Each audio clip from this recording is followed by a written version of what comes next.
আমাদের আধুনিক পৃথিবী বদলে দিচ্ছে বিদ্যুৎ। শহর, গ্রাম, শিল্প কারখানা, স্কুল, কলেজ, হাসপাতাল সবকিছুই চলে বিদ্যুতের উপর। কিন্তু এই বিদ্যুৎ কিভাবে আসে, কোন কোন প্রযুক্তি দিয়ে তৈরি হয়, তার মধ্যেই আজ আমরা কথা বলবো। একটি বিশেষ প্রযুক্তি নিয়ে, পারমাণবিক বিদ্যুৎ কেন্দ্র। পারমাণবিক বিদ্যুৎ কেন্দ্রের নামটি শুনলেই অনেকে ভয় পায়। আবার কেউই ভাবেন এটি খুবই জটিল বিষয়। কিন্তু সহজ ভাষায় বললে, পারমাণবিক বিদ্যুৎ কেন্দ্র হলো এমন একটি বিদ্যুৎ কেন্দ্রের উৎপাদনের ব্যবস্থা যেখানে বিশেষ ধরনের ধাতু যেমন ইউরেনিয়াম ভেঙে শক্তি বের করা হয়। সেই শক্তি দিয়েই টারবাইন ঘোরানো হয়, আর টারবাইন ঘুরিয়ে তৈরি করে বিশুদ্ধ পরিষ্কার বিদ্যুৎ।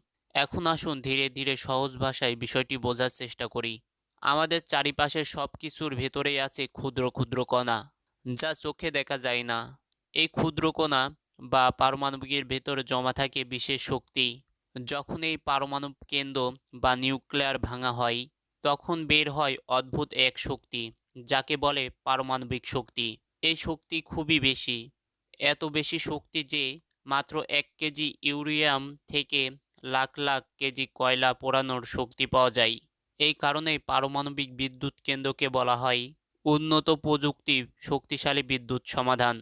একটি পারমাণবিক বিদ্যুৎ কেন্দ্রের ভেতরে কয়েকটি গুরুত্বপূর্ণ অংশ থাকে।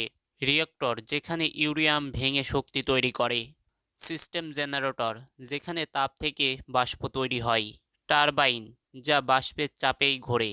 এবং জেনারেটর, যা ঘুরন্ত টারবাইন থেকে বিদ্যুৎ উৎপাদন করে। পুরো প্রক্রিয়াটি অনেক নিয়ন্ত্রণ এবং নিরাপত্তাভাবে পরিচালিত হয়। অনেকে ভাবেন পারমাণবিক বিদ্যুৎ শক্তি মানেই বিস্ফোরণ বা দুর্ঘটনা, কিন্তু আধুনিক প্রযুক্তি এসব ঝুঁকি প্রায় শূন্যর কাঠামো নিয়ে এসেছে। আজকের পারমাণবিক বিদ্যুৎ কেন্দ্রগুলোতে বহু স্তরে নিরাপত্তা ব্যবস্থা থাকে, যেমন পুরো কংক্রিটের দেওয়াল, স্বয়ংক্রিয় cooling system, multilevel control room এবং প্রশিক্ষিত বিশেষজ্ঞ দল।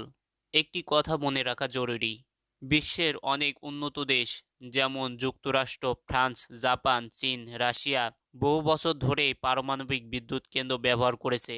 ফ্রান্সের মোট বিদ্যুৎ প্রায় 80% আসে পারমাণবিক বিদ্যুৎ থেকে। এত দেশের মানুষ যদি এটি নিরাপদে ব্যবহার করতে পারে, তবে এর প্রযুক্তিগত উন্নয়ন তা সহজেই বোঝা যায়।